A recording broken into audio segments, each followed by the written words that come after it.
لیکن اگر کوئی شخص آپ کی خانہ کعبہ میں ولادت کا اس وجہ سے انکار کرتا ہے کہ وہ اہل بیت کے ساتھ تعصب رکھتا ہے، وہ اہل بیت کے ساتھ بغض رکھتا ہے، اور وہ آپ کی عظمت کو کسی صورت تسلیم نہیں کرنا چاہتا،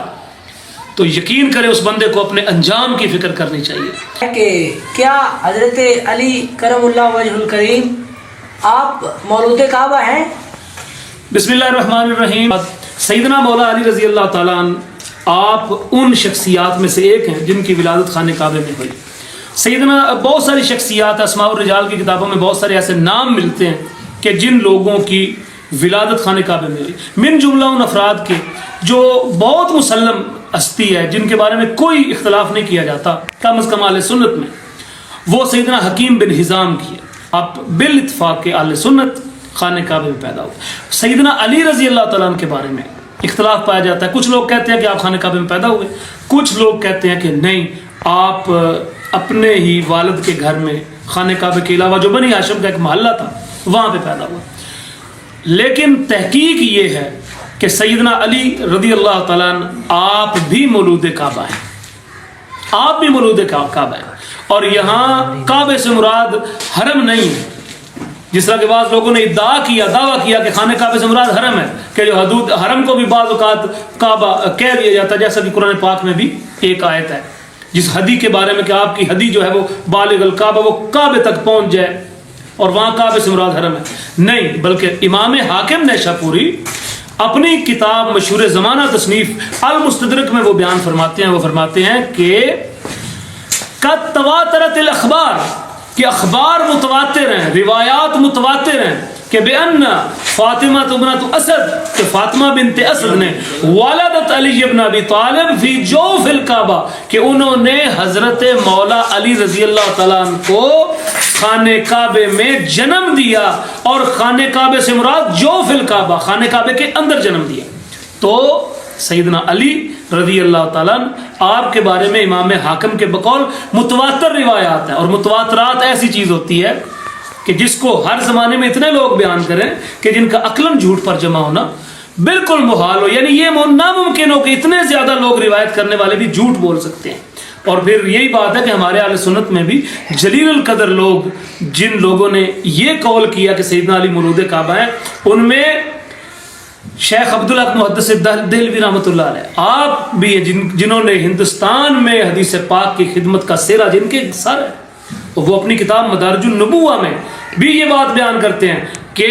سیدنا علی رضی اللہ تعالیٰ خانہ کعبے میں پیدا ہوئے۔ اسی طرح آگے بڑھیں تو شاہ ولی اللہ صاحب محدث دہلوی رحمۃ اللہ علیہ آپ بھی یہ بات بیان فرماتے ہیں کہ سیدنا علی رضی اللہ تعالیٰ عنہ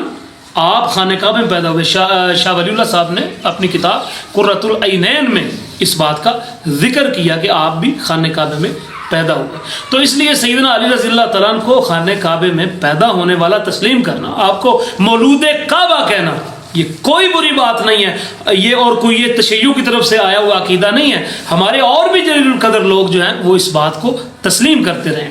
اس لیے سیدنا علی رضی اللہ تعالیٰ عنہ کے بارے میں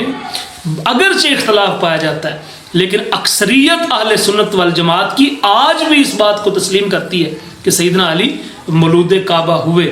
باقی امام جلال الدین سیوطی رحمۃ اللہ علیہ نے اختلاف کیا تو کوئی بات نہیں، ان کا اختلاف نیک نیتی پر مبنی ہے، لیکن آج کچھ لوگ خواہ مخواہ اس کو ایک ضد کا مسئلہ بناتے ہیں۔ اور یہ بھی بات یاد رکھنے کی ہے کہ اگر مولا علی خانہ کعبے میں پیدا ہوئے ہیں،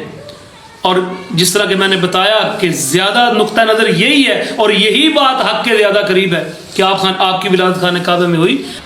اور پھر دوسری بات یہ ہے کہ جس طرح کہ میں نے بتایا کہ امام حاکم نیشاپوری نے المستدرک میں جب یہ روایت درج کی ہے تو امام ذہبی نے اس کی تلخیص میں اس پر کوئی کلام نہیں کیا، یہ نہیں کہا کہ یہ روایت جو ہے یہ ضعیف ہے یا یہ روایت موضوع ہے، انہوں نے اس پر خاموشی اختیار کی۔ تو ہم سیدنا علی رضی اللہ تعالیٰ عنہ کو مولود کعبہ سمجھتے ہیں، اور میں یہ بات بالکل واضح کر دینا چاہتا ہوں کہ اگر کوئی شخص محض اس وجہ سے ان کے ولادت کعبہ کا انکار کرتا ہے کہ چونکہ روایات مختلف ہیں، چونکہ اہل علم کی تحقیقات مختلف ہیں، تو یہ کوئی بری بات نہیں، لیکن اگر کوئی شخص آپ کی خانہ کعبہ میں ولادت کا